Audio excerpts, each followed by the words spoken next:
بسم الله الرحمن الرحيم. الصلاة والسلام على سيدنا وحبيبنا محمد وعلى آله وأصحابه أجمعين. فضل العشر الأوائل من ذي الحجة. ذو الحج மாதத்துடைய முதல் 10 நாட்களில் சிறப்புகள்.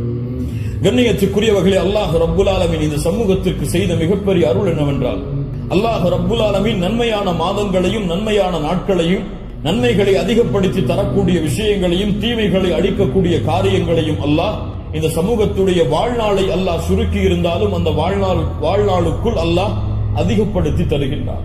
ரமதான் முடிந்தால் அடுத்த நன்மைகள், அந்த மாதம் முடிந்தால் அடுத்த நன்மைகள் என்று அல்லாஹ் ரப்புல் ஆலமீன் ஒவ்வொரு மாதமும் சில நாட்களை அல்லாஹ் கணக்கிட்டு அந்த நாட்களில் அல்லாஹ் ரப்புல் ஆலமீன் அருள் செய்து மூமின்களுடைய ஈடேற்றத்திற்கு அல்லாஹ் ரப்புல் ஆலமீன் உதவி செய்கின்றார். கண்ணியத்திற்குரியவர்களே, அந்த அடிப்படையில் ரமதானுடைய மாதத்திற்கு பிறகு அல்லாஹ்விடத்திலே மிக கண்ணியமான, அல்லாஹ்விடத்திலே மிக சிறப்பு பெற்ற நாட்களை இன்ஷா அல்லாஹ் நாம் அடைய போகின்றோம். அந்த நாட்கள் தான் துல்ஹஜ் மாதத்துடைய முதல் 10 நாட்கள். அல்லாஹ் ரப்புல் ஆலமீன் அவனுடைய புத்தகம் அல் குர்ஆனிலே சூரா ஹஜ்ஜுடைய 28வது வசனத்திலே ஹஜ்ஜை பற்றி இப்ராஹிம் அலைஹிஸ்ஸலாம் அவர்களை அறிவிக்க சொல்லுகின்றான். அப்போது அல்லாஹ் ரப்புல் ஆலமீன் ஹஜ்ஜுக்கு வருபவர்கள் செய்யக்கூடிய காரியத்தை பற்றி சொல்லும் பொழுது, வயذ்குரு ஸ்மல்லாஹி ஃபி அய்யாமின் மஅலூமாத், கணக்கிடப்பட்ட அந்த நாட்களில் அவர்கள் அல்லாஹ்வை புகழ்வார்கள். இமாம் இப்னு அப்பாஸ் ரலியல்லாஹு அன்ஹுமா கணக்கிடப்பட்ட நாட்களில் அல்லாஹ்வை புகழ்வார்கள் என்று அல்லாஹ் கூறுகிறானே, அந்த கணக்கிடப்பட்ட நாட்கள் எதுவென்றால் அய்யாமுல் அஷ்ர் அல் அவாயில் மின் துல் ஹிஜ்ஜா, துல்ஹஜ் மாதத்துடைய முதல் 10 நாளைத்தான் அல்லாஹ் இங்கே குறிப்பிடுகிறான் என்று இப்னு அப்பாஸ் ரலியல்லாஹு அன்ஹுமா அவர்கள் சொன்னார்கள். அல்லாஹ் ரப்புல் ஆலமீன் சூரத்துல் ஃபஜ்ரை ஆரம்பம் செய்கிறார், வல் ஃபஜ்ர் வலயாலின் அஷ்ர். அந்த 10 நாட்கள் என்று அல்லாஹ் ரப்புல் ஆலமீன் சத்தியம் செய்கிறானே, அது என்னவென்று முஃபஸ்ஸிர்கள் எல்லோரும் விளக்கம் சொல்லும் பொழுது அந்த நாள் துல்ஹஜ் மாதத்துடைய முதல் 10 நாள் என்று பெரும்பான்மையான அறிஞர்கள் விளக்கம் சொல்கிறார்கள். இந்த துல்ஹஜ் மாதத்துடைய முதல் 10 நாளுடைய சிறப்பை புரிவதற்கு அல்லாஹ்வுடைய தூதருடைய இந்த ஒரு ஹதீஸை அறிந்தாலே போதும், எமக்கு அது போதுமானது. புகாரி ரஹிமஹுல்லாஹ், அபூ தாவூத், திர்மிதி போன்ற கிரந்தங்கள் எல்லாம் பதிவு செய்யப்படுகிறது. இப்னு அப்பாஸ் ரலியல்லாஹு அன்ஹு அவர்கள் கூறுவதாக, அல்லாஹ்வுடைய தூதர் ஸல்லல்லாஹு அலைஹி வஸல்லம் சொன்னார்கள், மா மின் அய்யாமின் அல் அமலு ஸாலிஹு ஃபீஹா அஹப்பு இலல்லாஹ் மின் ஹாதிஹில் அய்யாம், யானி அய்யாம் அல் அஷ்ர். அல்லாஹு அக்பர். அல்லாஹ்விடத்திலே நல்ல அமல்கள் செய்வதற்கு மிக விருப்பமான நாட்கள் இந்த அய்யாமுல் அஷ்ர், துல்ஹஜ் மாதத்துடைய முதல் 10 நாட்களை போன்று வேறு எந்த நாளும் கிடையாது. ரமதானுடைய இறுதி இரவுகள் அல்லாஹ்விடத்திலே மிக உயர்ந்தது. அல்லாஹ்விடத்திலே மிக உயர்ந்த 10 நாட்கள் துல்ஹஜ் மாதத்துடைய 10 நாட்கள் தான். ரமதானுடைய இறுதி 10 இரவுகள் அல்லாஹ்விடத்திலே மிக உயர்ந்த அந்தஸ்துடையது. அதை விட ரமதானுடைய மாதத்திற்கு பிறகு துல்ஹஜ் மாதத்துடைய முதல் 10 நாட்கள் அல்லாஹ்விடத்திலே மிக உயர்ந்தது. இந்த ஹதீஸை சொன்னவுடன் சஹாபாக்கள் கேட்டார்கள், வலல் ஜிஹாது ஃபீ சபீலில்லாஹ், அல்லாஹ்வுடைய பாதையில் போராடுவதை விடவும் இந்த நாளிலே செய்யக்கூடிய அமல்கள் மிக உயர்ந்ததா? அல்லாஹ்வுடைய தூதர் ஸல்லல்லாஹு அலைஹி வஸல்லம் சொன்னார்கள், ஆம், வலல் ஜிஹாது ஃபீ சபீலில்லாஹ், அல்லாஹ்வுடைய பாதையில் போராடுவதை விடவும் இந்த நாளுடைய சிறப்பு மிக உயர்ந்தது. ஆனால் இல்லா ரஜுலுன் خرج بنفسه وماله فلم يرجع من ذلك بشيء, 2 அமல்களை தவிர அல்லாஹ்வுடைய பாதையில் ஒருவன் போராடுகிறான், அந்த போராட்டத்தில் தன்னுடைய செல்வம் அனைத்தையும் அழிக்கிறான், தன்னையும் அழித்துக் கொள்கிறான். இந்த 2 அமல்களை தவிர இந்த 2 அமல்களுக்கு எதுவும் ஈடாகாது. இந்த 2ஐ தவிர மற்ற இருக்கக்கூடிய அனைத்து அமல்களை விடவும் இந்த துல்ஹஜ் மாதத்துடைய முதல் 10 செய்யக்கூடிய அமல்களுடைய அந்தஸ்து உயர்ந்தது என்று அல்லாஹ்வுடைய தூதர் முஹம்மது ரசூலுல்லாஹ் ஸல்லல்லாஹு அலைஹி வஸல்லம் சொன்னார்கள். ஏன் இமாம் ஹாஃபிஸ் இப்னு ஹஜர் அல் அஸ்கலானி ரஹிமஹுல்லாஹ் அவர்கள் சொன்னார்கள், ஏன் இந்த 10 நாட்கள் சிறந்தது? அல்லாஹ் ரப்புல் ஆலமீன் அமல்களுடைய தாய்களை எல்லாம் இந்த நாட்களில் வைத்திருக்கிறார். வேறு எந்த நாட்களிலும் செய்ய முடியாத அமல்களை அல்லாஹ் இந்த நாளிலே வைத்திருக்கிறார். ஏன்? இந்த நாளில், இந்த 10 நாட்களில் அல்லாஹ்வை தொழலாம், இந்த 10 நாட்களில் அல்லாஹ்விற்கு நோன்பு இருக்கலாம், இந்த 10 நாட்களில் சதகா செய்யலாம், இந்த 10 நாளில் அல்லாஹ்விற்கு அறுத்து பலியிடலாம். இந்த 10 நாளில் வேறு எந்த நாளிலும் செய்ய முடியாத ஹஜ்ஜை நிறைவேற்றலாம். எல்லா அமல்களும் ஒன்று சேரக்கூடிய நாட்களாக இந்த 10 நாட்கள் இருப்பதால் அல்லாஹ்விடத்திலே அல்லாஹ்வுடைய கணக்கீட்டுடைய நாட்களில் இந்த நாட்களை போன்ற அந்தஸ்துடைய நாட்கள் கிடையாது என்று இமாம் ஹாஃபிஸ் இப்னு ஹஜர் அஸ்கலானி ரஹிமஹுல்லாஹ் அவர்கள் சொன்னார்கள். இந்த நாட்களில் நோன்பு வைக்கலாமா? இதில் வரக்கூடிய 10 நாளில் 10வது நாள் நோன்பு வைப்பது ஹராம். ஏன்? ஈதுடைய நாள். இந்த 10வது நாளை தவிர வரக்கூடிய 9 நாளும் நோன்பு வைப்பது சுன்னாவா? முஸ்லிம் ரஹிமஹுல்லா இல்மை தேடக்கூடிய மாணவர்கள் என்பதால் இந்த விளக்கங்களை கொடுக்கிறேன். முஸ்லிம் ரஹிமஹுல்லா அவர்கள் சொன்னார்கள், ஆயிஷா ரலியல்லாஹு அன்ஹா அவர்கள் கூறுவதாக, மா ரஅய்து ரசூலுல்லாஹி ஸல்லல்லாஹு அலைஹி வஸல்லம் ஸாயிமன் ஃபில் அஷ்ர் கத்து. கொஞ்சம் குழப்பமா இருக்கும், புரிய முயற்சி. அல்லாஹ்வுடைய தூதர் துல்ஹஜ் மாதத்துடைய முதல் 10 நாட்களும் ஒருபோதும் நோன்பு வைத்ததில்லை. யாருடைய அறிவிப்பு? ஹஃப்ஸா ரலியல்லாஹு அன்ஹா யார்? அல்லாஹ்வுடைய தூதருடைய மனைவிதான். நஸை போன்ற கிரந்தங்களில் சஹீஹான அறிவிப்பாக பதிவு செய்யப்படுகிறது, லம் யத ரசூலுல்லாஹி ஸல்லல்லாஹு அலைஹி வஸல்லம் சியாம திஸ்இல் ஹிஜ்ஜா. அல்லாஹ்வுடைய தூதர் ஸல்லல்லாஹு அலைஹி வஸல்லம் துல்ஹஜ் மாதத்துடைய முதல் 9 நாளும் எப்போதும் நோன்பை விட்டதில்லை. ஒரு ஹதீஸ் என்ன சொல்கிறது? இப்ப இரண்டுக்கும் முரண்பாடு வருகிறது. இரண்டையும் மறுத்து விடலாமா? உலமாக்கள் இரண்டையும் எப்படி சேர்த்து புரிவது என்பதை சொல்லுகிறார். இல்மை புரிந்து கொள்வதுடைய அடிப்படை. எப்படி இரண்டையும் சேர்த்து பார்ப்பது? ஆயிஷா ரலியல்லாஹு அன்ஹா சொல்கிறார்கள், முதல் இரண்டு அடிப்படைகள் புரிவது. முதல் அடிப்படை, ஆயிஷா ரலியல்லாஹு அன்ஹா என்ன சொல்கிறார்கள்? அல்லாஹ்வுடைய தூதர் 10 நாளும் துல்ஹஜ் மாதத்திலே நோன்பு வைத்ததில்லை. ஏன் 10 நாளும் ஒருவரால் நோன்பு வைக்க முடியாது? ஏன்? 10வது நாளில் ஈத் வருகிறது. அதனால் அல்லாஹ்வுடைய தூதர் 10 நாளும் என்று சேர்த்து சொல்கிறார்களே தவிர முதல் 9 நோன்பு வைக்கவில்லை என்று ஆயிஷா ரலியல்லாஹு அன்ஹா சொல்லவில்லை. 10 நாளும் சேர்த்து நோன்பு வைக்கவில்லை என்று ஆயிஷா ரலியல்லாஹு அன்ஹா சொல்கிறார்கள் என்று புரிந்தால் இது சிறந்தது. அப்படியும் இல்லை என்றால் ஹதீஸ் கலையிலே ஒரு சட்டம் இருக்கிறது, கவுலுல் முஸ்பித் முகத்தமுன் அலா கவுலின் நஃப். மறுக்கக்கூடியவருடைய சொல்லை விட உறுதிப்படுத்தக்கூடியவருடைய சொல்லுக்கு பலம் அதிகம்.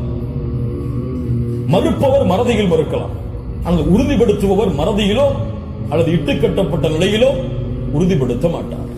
ஒன்று பார்க்காமல் இருக்கலாம். அல்லாஹ்வுடைய தூதருடைய வாழ்வில் அவர்கள் அதை பார்க்காமல் இருக்கலாம். அந்த நாளில் அல்லாஹ்வுடைய தூதர் ஆயிஷா ரலியல்லாஹு அன்ஹாவோடு இல்லாமல் இருந்திருக்கலாம். ஆனால் ஹஃப்ஸா ரலியல்லாஹு அன்ஹா உறுதிப்படுத்துகிறார்கள். உறுதிப்படுத்துபவர் மறதியில் உறுதிப்படுத்த முடியாது, உறுதிப்படுத்துபவர் பார்க்காமல் உறுதிப்படுத்த முடியாது. அதனால் இந்த சட்டத்தின் அடிப்படையிலும் அல்லாஹ்வுடைய தூதர் 9 நாள் நோன்பு வைத்தார்கள் என்ற ஹதீஸ் தான் உயர்ந்த தரமுடையது என்று ஹதீஸ் கலையுடைய அறிஞர்கள் விளக்கம் சொல்கிறார்கள். அதனால் சட்டம் என்னவென்றால் 9 நாளும் நோன்பு வைப்பது சொல்லும். யாருக்கு இயலுமோ யாருக்கு முடியுமோ அவர்கள் துல்ஹஜ் மாதத்துடைய முதல் 9 நாட்களும் நோன்பு வைப்பது சுன்னா, 10வது நாள் நோன்பு வைப்பது ஹராம். நோன்புடைய சிறப்புகளை பற்றி நமக்கு தெரியும். அல்லாஹ்வுடைய பாதையில் ஒருவர் அல்லாஹ்வுடைய முகத்தை நாடி ஒரு நாள் நோன்பு வைத்தால் பஅதல்லாஹு வஜ்ஹஹு அனின் நாரி 70 ഖരീஃபா. ഖരീஃபா என்றால் ஆம். அல்லாஹ்வுடைய தூதர் ஸல்லல்லாஹு அலைஹி வஸல்லம் சொன்னார்கள், அல்லாஹ்வுடைய பாதையில் அல்லாஹ்வுடைய முகத்தை நாடி ஒருவர் ஒரு நாள் நோன்பு வைத்தால் அல்லாஹ் ரப்புல் ஆலமீன் அவருடைய முகத்தை நரகத்தில் இருந்து 70 ஆண்டுகள் தூரமாக்குகிறார். அல்லாஹ் அக்பர். அல்லாஹ் ரப்புல் ஆலமீன் அந்த பாக்கியத்தை நமக்கு கொடுப்பாராக. அல்லாஹ்வுடைய தூதர் ஸல்லல்லாஹு அலைஹி வஸல்லம் துல்ஹஜ் மாதத்துடைய முதல் 10 நாட்களில் வரக்கூடிய யௌம் அரஃபா, அரஃபாவுடைய தினத்துடைய சிறப்பை பற்றி சொன்னார்கள். மா மின் யௌமின் அக்ஸர மின் அய்யுஅதிகல்லாஹு ஃபீஹி அப்தன் மினன் நார் மின் யௌமி அரஃபா. அல்லாஹ் ரப்புல் ஆலமீன் அதிகமான நரக விடுதலையை கொடுக்கக்கூடிய நாள் அது அரஃபாவுடைய நாள் தான். அரஃபாவுடைய நாளில் அல்லாஹ் முதல் வானத்திற்கு வருகிறார். எப்படி வருகிறார்? ஏன் வருவார் தெரியாது. அல்லாஹ் வருவான், அல்லாஹ் வருவான். அவன் விரும்புகின்ற முறையில் அல்லாஹ் வருவான். என்ன செய்வான்? கேட்பான், மா இவர்கள் எதை விரும்புகிறார்கள்? மா அராத ஹவுலா, இவர்கள் எதை விரும்புகிறார்கள்? வேறொரு ஹதீஸிலே அல்லாஹ் ரப்புல் ஆலமீன் அங்கே கூடியிருக்கக்கூடிய எல்லோருக்கும் அல்லாஹ் மன்னிப்பை வழங்குவான். அல்லாஹ் ரப்புல் ஆலமீன் அப்படிப்பட்ட மன்னிப்பாளர்களாக ஹஜ் செய்த நம்முடைய முஸ்லிம்களையும் மூமின்களையும் அல்லாஹ் ஆக்குவான். அல்லாஹ்வுடைய தூதர் ஸல்லல்லாஹு அலைஹி வஸல்லம் சொன்னார்கள், அரஃபாவுடைய அந்த இடத்தில் ஒன்று கூற முடியாத மூமின்களை, ஹஜ்ஜுக்கு செல்ல முடியாத மூமின்களுக்கு அல்லாஹ்வுடைய தூதர் சொன்னார்கள், சியாமு யௌமி அரஃபா, அரஃபாவுடைய நாளில் நோன்பு வைப்பது அவருடைய முன் சென்ற ஒரு வருடத்துடைய பாவத்திற்கும் பின் சென்ற ஒரு வருடத்துடைய பாவத்திற்கும் பாவ மன்னிப்பாக இருக்கும். அல்லாஹ் அக்பர். முன் சென்ற வருடத்துடைய ஒரு வருட பாவம் பின் சென்ற வருடத்துடைய ஒரு வருட பாவத்திற்கு மன்னிப்பாக அமையும் என்று அல்லாஹ்வுடைய தூதர் ஸல்லல்லாஹு அலைஹி வஸல்லம் சொன்னார்கள்.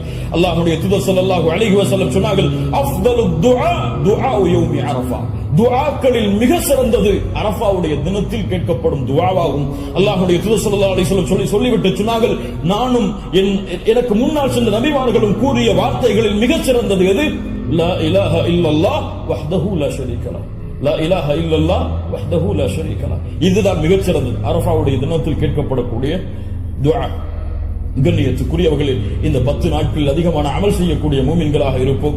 இந்த 10 நாளை எப்படி கண்ணியப்படுத்த வேண்டுமோ அந்த கண்ணியப்படுத்தினால் அல்லாஹ் ரப்புல் ஆலமீன் இந்த நாட்களுக்குரிய கூலியை எமக்கு கொடுப்பான். இறுதியாக சுருக்கமாக இந்த கடமையுடைய ஒரு சிறிய சட்டம் என்னவென்றால், அல்லாஹ் ரப்புல் ஆலமீன் உதுஹியா என்றால் அல்லாஹுடைய பெயரை கொண்டு அல்லாஹுடைய முகத்தை நாடி ஒட்டகத்தையோ மாட்டையோ ஆட்டையோ யௌமுல் ஈத் அன்று அல்லது அய்யாமுத் தஷ்ரீக் அதற்கு தொடர்ந்து வரக்கூடிய 11, 12, 13 இந்த நாட்களில் அல்லாஹ்வை நெருங்குவதற்காக இந்த 3 விலங்கினங்களையும் அறுத்து பலியிடுதல் தான் உதுஹியா.